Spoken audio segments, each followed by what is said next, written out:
You're listening to the 4-Phase Cycle podcast with your hosts, Dr. Alex and Megan of ZESTY Ginger. If you're looking to naturally balance hormones and learn how to work with your body instead of against it, you've definitely come to the right place.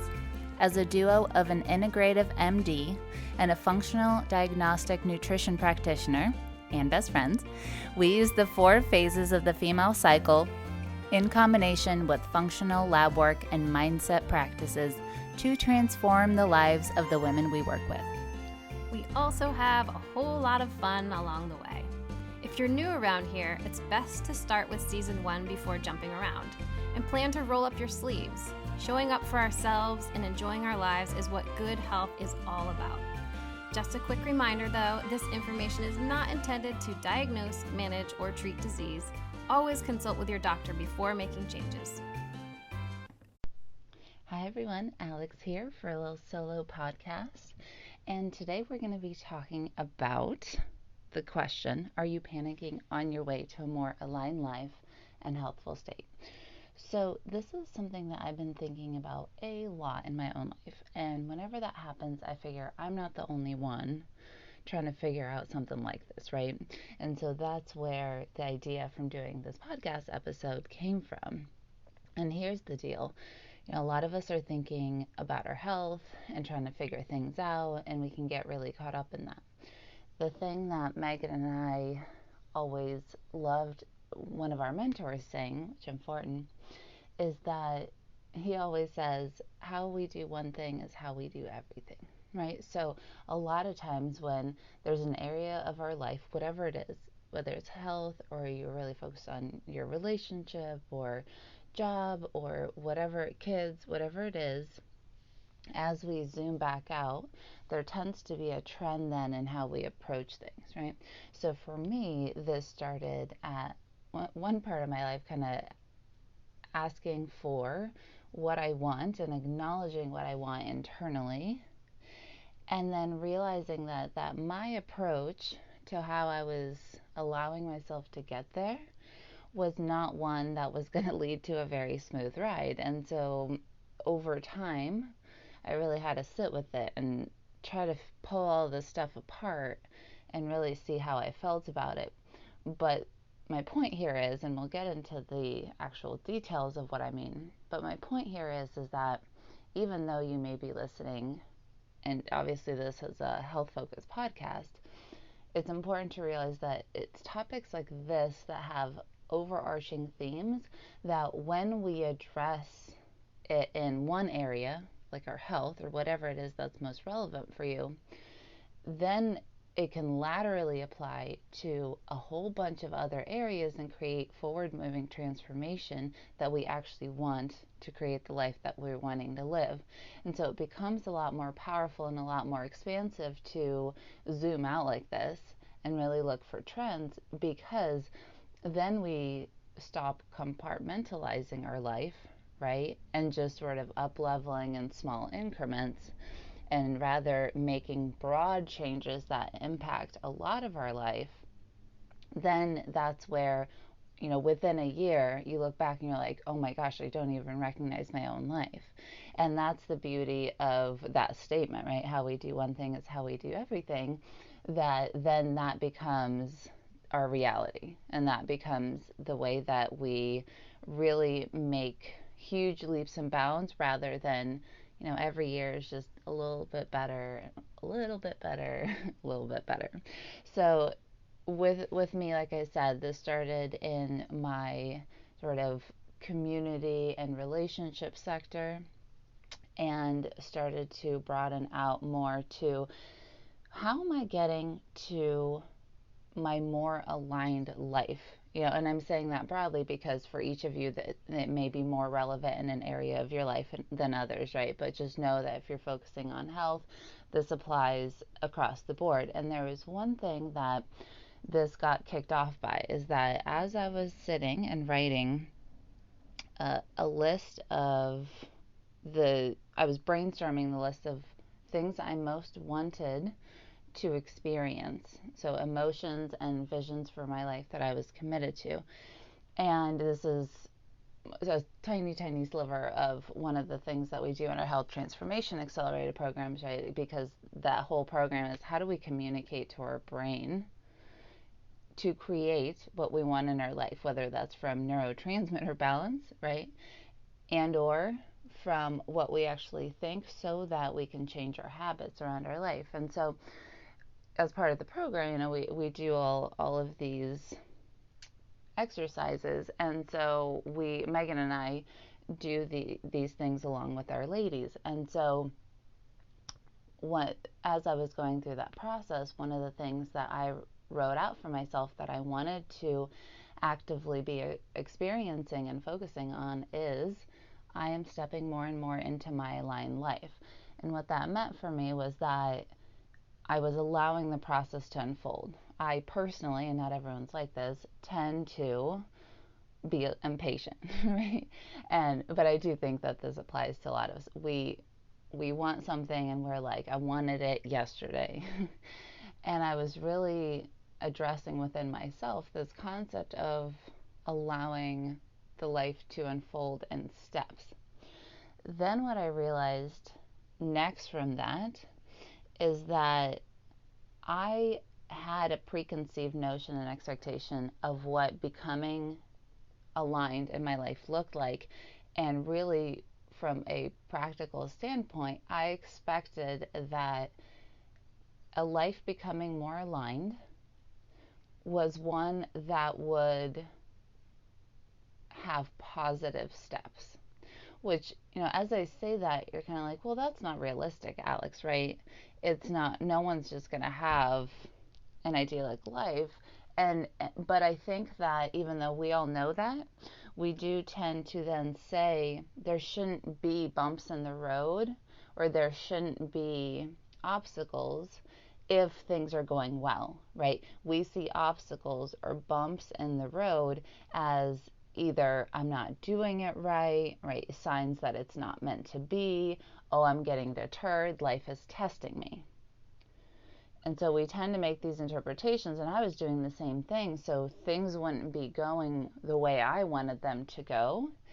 And, someone in my life would come to me, a relationship that I cared about, there was turmoil, and I wasn't correlating that with stepping more and more into an aligned life, right? I said, I want to be stepping more and more into my aligned life, but here over on the side, over here on a different track, here's the problem, right? Here's a bump in the road. And I was separating the two.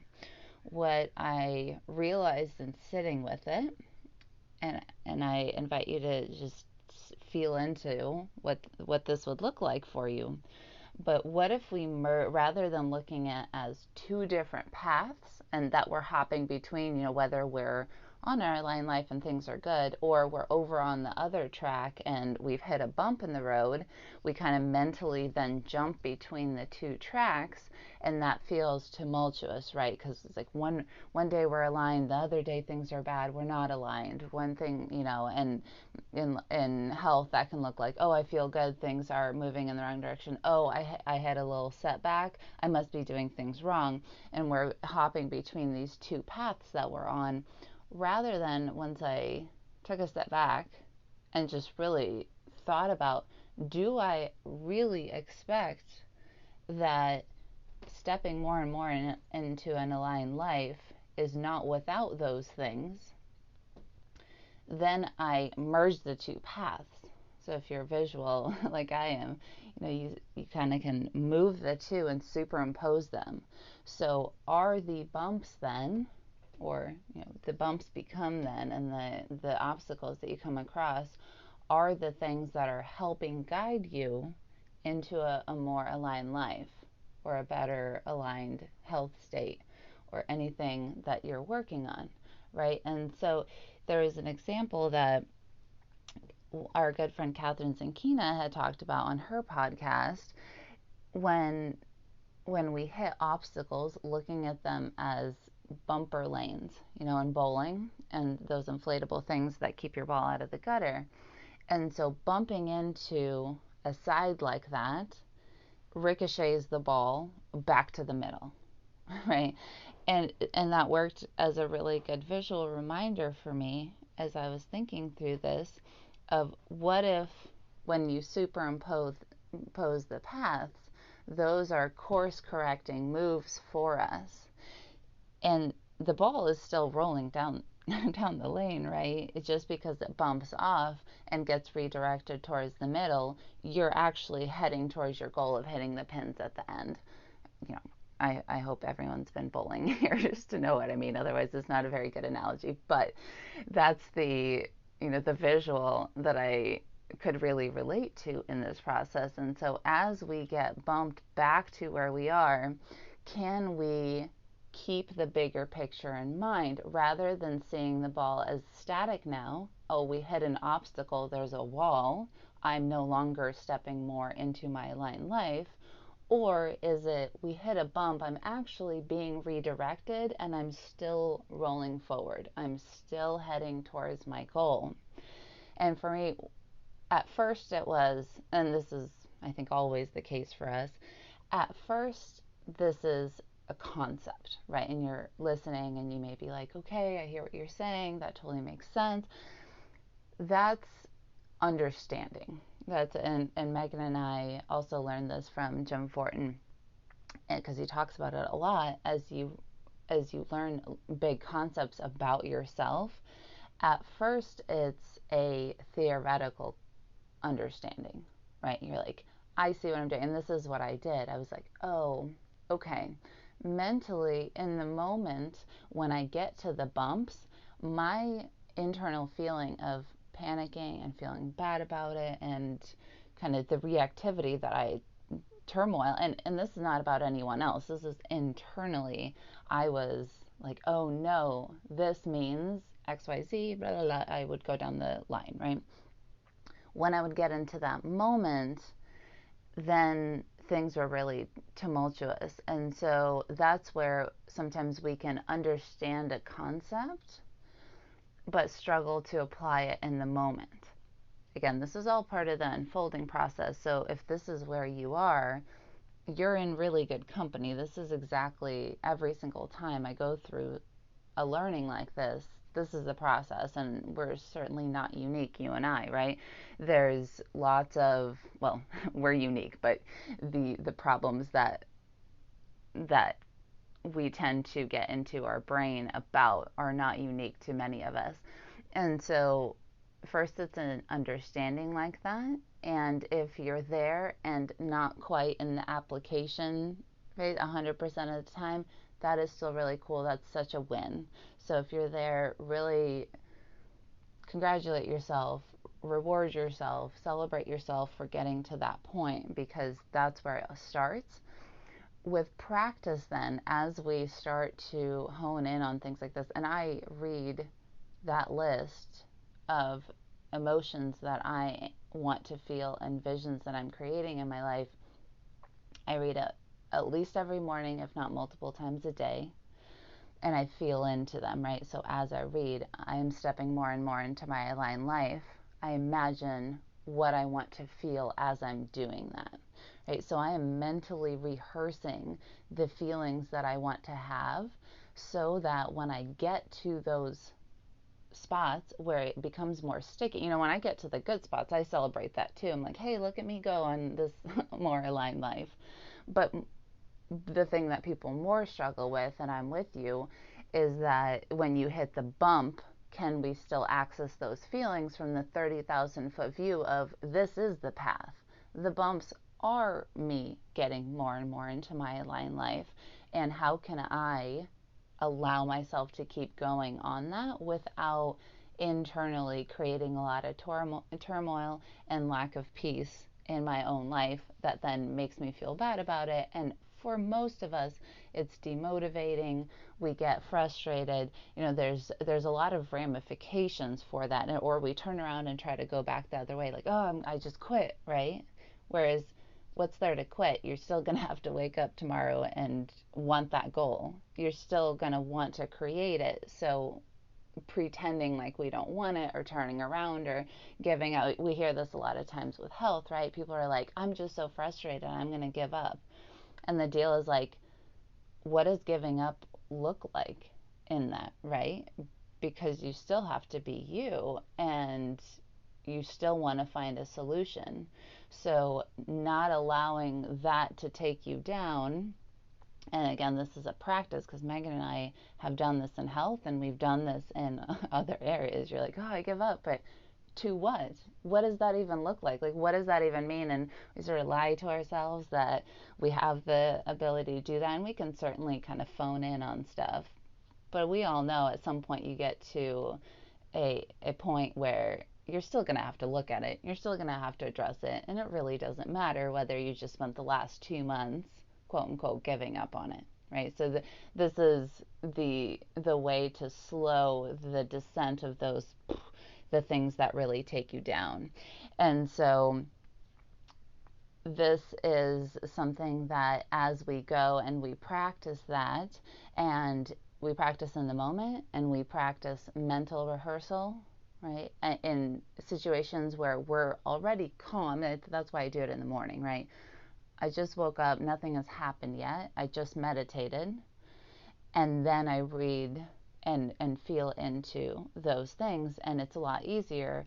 And so then when I get to the bump in the road and I re-access how I feel in the moment that I practice, then I don't have that same, descent into spiraling down on how I feel. And so as we do that, then it becomes a knowing, right? We know that we are on our aligned path. And we then, as we have practice, what practice does for us is build evidence that we can do it. And so for our brain, our actual, physical brain, as we give it evidence and we give it practice, we've talked about this before, things are hardwired in. That's where the knowing, there's kind of a spiritual knowing, right? Or however you conceptualize your beingness, a soul level type of knowing, but also from a down more on the ground look at things. That's an actual brain thing.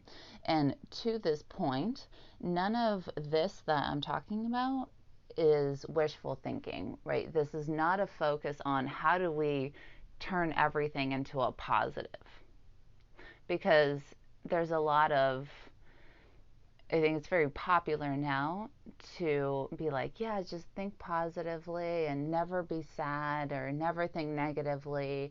We're creating our life. And a lot of things can come across like that. So I don't fault that for happening.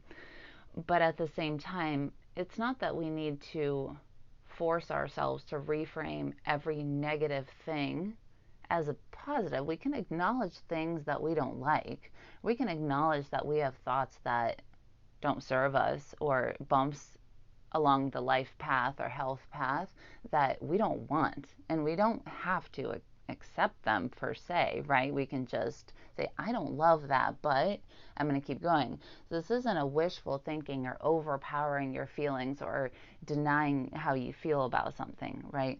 This is actually the process. As we start to reframe the bigger picture, though, we're helping guide the brain, because it's literally waiting for our instruction to make interpretations about what's happening. It doesn't have its own opinion at that base level, right? We have our beliefs, and that's the filters that we see the world through. But really, for our brain, when we set it and give it instructions, that's what it's going to do, right? And so this is guiding the brain to say, I now see these outcomes that I, quote, don't want or don't appreciate right now, or whatever it is, right?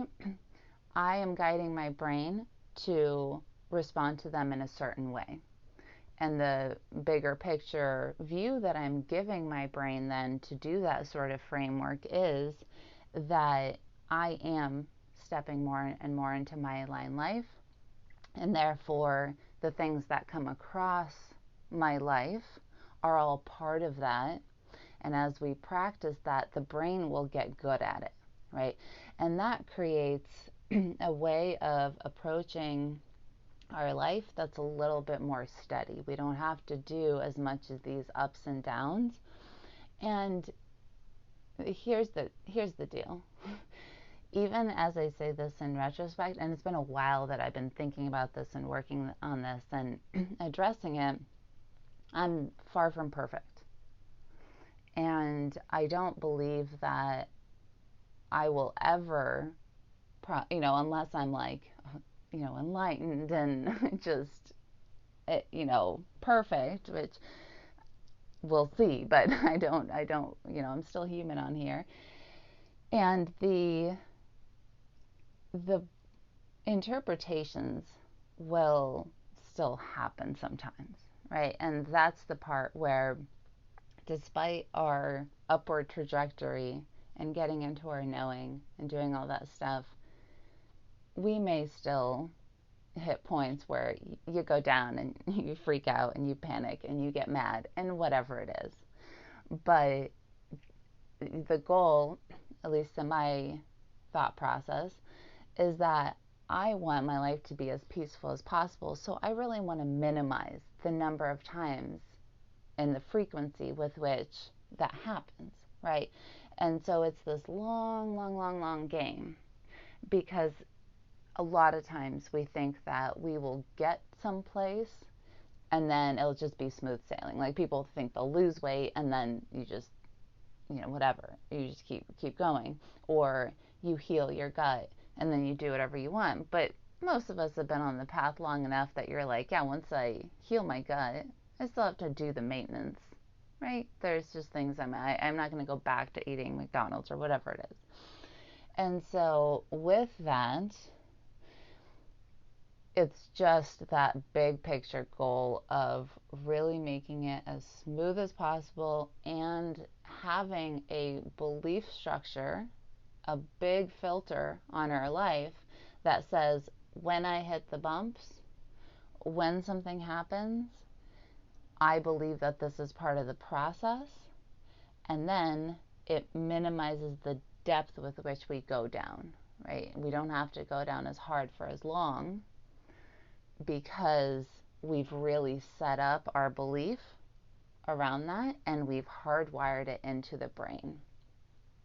So that is what I had to say for today.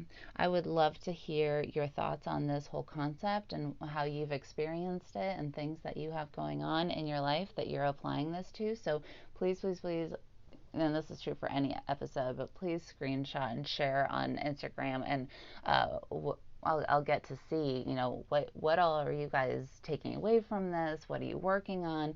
And then we can have more chats about this, because I feel really strongly about this general topic.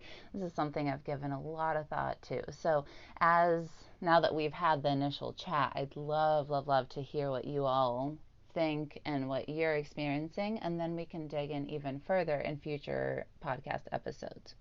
All right, thank you so much. We are so close to 1 million downloads, and Megan and I are going to do a whole bunch of really fun stuff around that time. So thank you so much for your reviews, for your recommendations, for sharing us on your social media. We so appreciate it.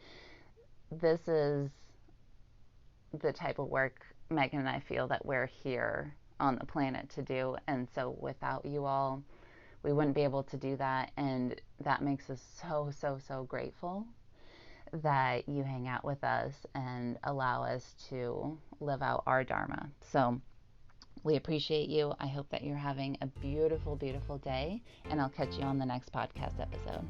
Thanks for coming out to hang with us on the podcast. It is our goal to transform the way women are treated in healthcare. And we need your help. We need your help to get the word out. We have a lofty goal of 1 million downloads. And we know that as this podcast grows, we're going to be able to reach more women, get more amazing speakers for you, and bring the most cutting edge information. If you found these podcasts helpful, please take a moment to text 5 women you know the link to the series. We appreciate your help so much. Can't wait to see you next time.